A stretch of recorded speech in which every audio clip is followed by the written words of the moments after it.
Hi, my name is Robert Pollock, and this is clinical statement number 3 reflection video. So, over the last period of time, I have completed all my clinical hours, have completed 2 SIPs, or attempted 2 SIPs, one of them being the diagnosis treatment plan, and the other being a psychosocial. Um, looking, I'm looking to finish those after Thanksgiving break. Um, right now, we currently finished football season, so just some of the reflections on football season that I have is uh, kind of threefold. So, the first thing I want to touch on is having to deal with difficult personalities. I think that although this clinical um,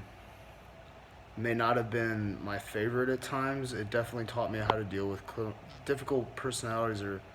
uh, personalities that were different from my own. And one of the things that I kind of learned from dealing with it was that in the end, I think if this situation or any situation similar were to come up in clinical practice, I'd try and address it a lot sooner, but also trying to make sure that when I go to and get job interviews, that my ideals are aligning with the ideals of the organization. So I think this really showed that I cannot, um, I don't want to be a clinician in a system that won't support me, or in a system that my ideals and beliefs are drastically different from my counterparts and my support team, and that be a detriment to patient care. Second thing that I definitely learned from this experience is that regardless of skill level or division, the athletics component and probably the collegiate component in general is a very large mental health issue.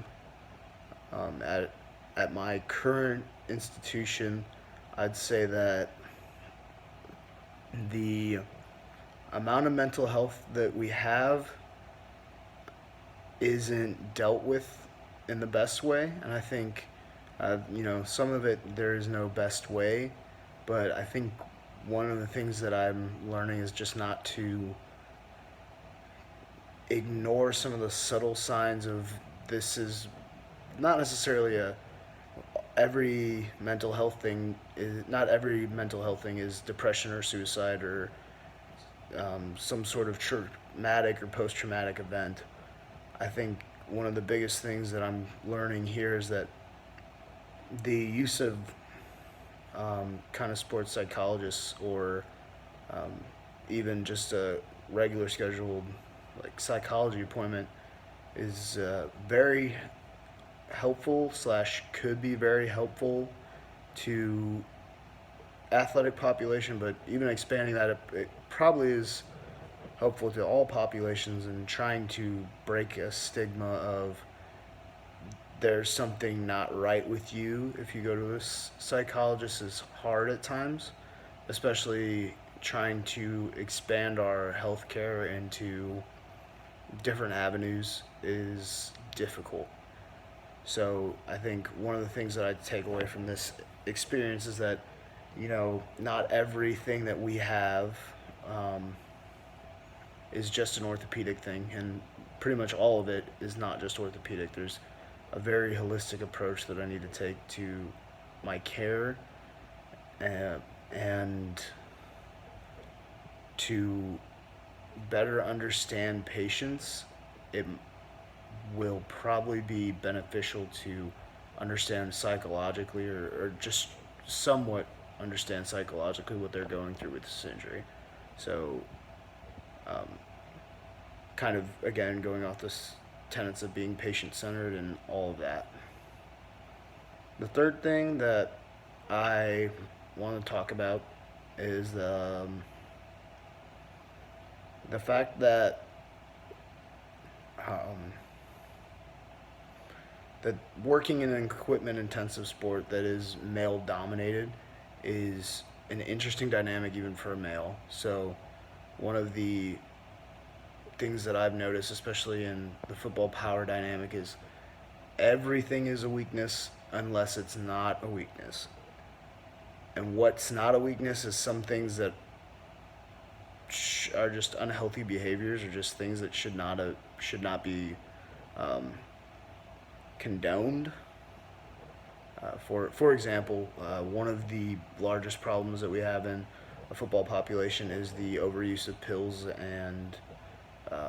by pills I mean NSAIDs and anti-inflammatories and anti-pain medication before games. Uh, if you think about it, when they take all these, usually it's Advil or Aleve. They also have a blood thinning component, so there's other things that are associated that maybe that's the reason that they're bruising more easily or so on and so forth that could be causing a comorbidity. And the other thing is like the amount of pills taken before a game by one person is definitely over the even prescribed amounts for physicians, but definitely over the recommended amount on the bottle. Um, so, and it's not addressed in coaches or athletic trainers or physicians at this point at my site. So one of the things going forward is just being cognizant of this and making sure that I'm sure it happens in other sports. It's not just football, but definitely being cognizant of the football population and the abuse of over-the-counter painkillers is going to definitely help. So taking those three things away from it, I think will going forward will definitely improve my practice, and then also kind of my ability for healthcare administration. So in the past couple weeks, we've been really hitting healthcare administration kind of hard in our classwork with standardized patient encounters, and it's just kind of also made me realize that sometimes we practice clinically our skills, special tests, range of motion, manual muscle tests, but one of the things that is possibly the most important to progressing our profession and also just advocating for yourself within your setting is the healthcare administration part, and that's what we're kind of, or what I've noticed in the past is that we haven't been getting that much treatment because you have to, accreditation wise, you have to go through and hit all the major things, but I really think that, and I'm going to definitely try and delve more into the administration of healthcare and kind of develop a way for me to continue to promote myself and promote athletic training and develop my administration skills so that I can do that regardless of what clinical setting I work in the future. So having said that, this is the clinical statement reflection video, and I hope,